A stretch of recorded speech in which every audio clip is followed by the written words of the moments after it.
In the city of Knoxford, where the sky was always the color of deep smoke, lived a 17-year-old girl named Marina Vale. Marina was ordinary in every way: brown hair, a quiet voice, a shy smile, except for one single thing: she remembered tomorrow. These weren't just dreams. And they definitely weren't guesses. They were clear, vivid memories, events that hadn't happened yet, conversations no one had spoken, accidents that hadn't occurred. She told no one, not her best friend, not her teachers, and certainly not her uncle who raised her. She learned the hard way that when you know something too early, people stop looking at you the same. Every single night, at exactly 14 a.m., Marina would wake up gasping for air, and a memory branded into her mind, something from the day to come. Sometimes it was harmless, like seeing a teacher spill coffee all over their new shirt. Other times, it was terrifying, like hearing someone screaming her name in the distance. But on the night of October 12th, everything changed. At 2:14 a.m., she woke up to the strongest, most visceral memory she had ever experienced. It was a memory of herself, standing in a burning street.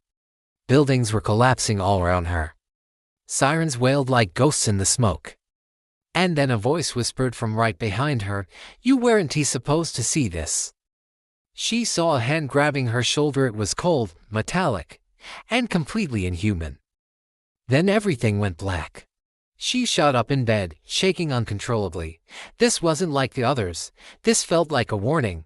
That morning, Marina skipped school. She knew she had to go to the only person who ever believed in strange things: Dr. Elias Rowan, a retired physicist who lived on the very edge of the city. He was a man people called crazy, but Marina knew he wasn't. "Dr. Rowan," she said, her voice trembling as he opened the door in his worn-out coat, "I think something's wrong with time." He raised a single eyebrow, his gaze piercing. "You finally came." Marina froze, her blood running cold. "What do you mean?" "Finally." He just gestured her inside. "Sit, Marina. There's something you need to understand."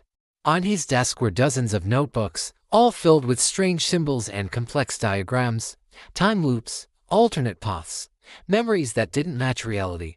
"My girl," he said softly, his voice full of a strange sadness, "you are not remembering tomorrow. You are remembering a timeline you have already lived." Marina felt her heartbeat falter. "What?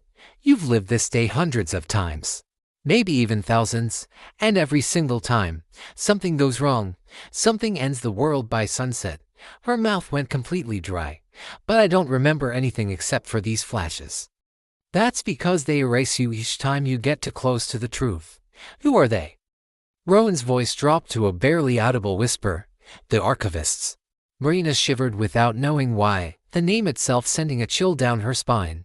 "They control the timelines," he explained, "and they are hunting you because you are broken. You slip through their resets. You remember the next cycle. But why me? Why am I the one who remembers?" Rowan just shook his head, a look of despair on his face. Suddenly, the lights flickered violently. A metallic sound crawled along the walls, like clothes scraping against steel. Rowan stood up instantly. "No," he whispered. "They found us." The room grew colder, and Marina could see her own breath turn white in the air. Then she saw a tall figure stepping out of the shadows. It wasn't human. It wasn't a machine. It was something in between, wrapped in black metal plates, with eyes that glowed like dying stars. "Marina Vale," it said, its voice a layered, echoing chorus. "You remember too much." Rowan grabbed her hand. "Run!" They dashed into the basement just as the Archivists smashed through the floorboards right behind them. Rowan shoved a small, silver device into her hands. It was humming like a tiny heartbeat. "This is a temporal anchor," he said breathlessly. "It will pull you out of their reset. You have to keep it with you, no matter what happens." "But what do I do?" she cried. "You must reach the Chrono Tower before sunset. Destroy the core. That's the only way to end the loop." The door above them exploded into splinters. The Archivist dropped into the basement, its glowing eyes fixed on her. Rowan pushed Marina toward a small escape hatch. "Go." "What about you?" she screamed. He smiled a sad, knowing smile. "I've died many times today, Marina. Maybe this time I can slow him down enough for you to finally finish the story." Tears filled her eyes. She crawled through the hatch, kicked it shut, and ran into the alley. The city looked exactly like her memory. Smoke was rising in the distance. The air was thick with heat. Something huge was coming. She clutched the anchor tightly in her hand.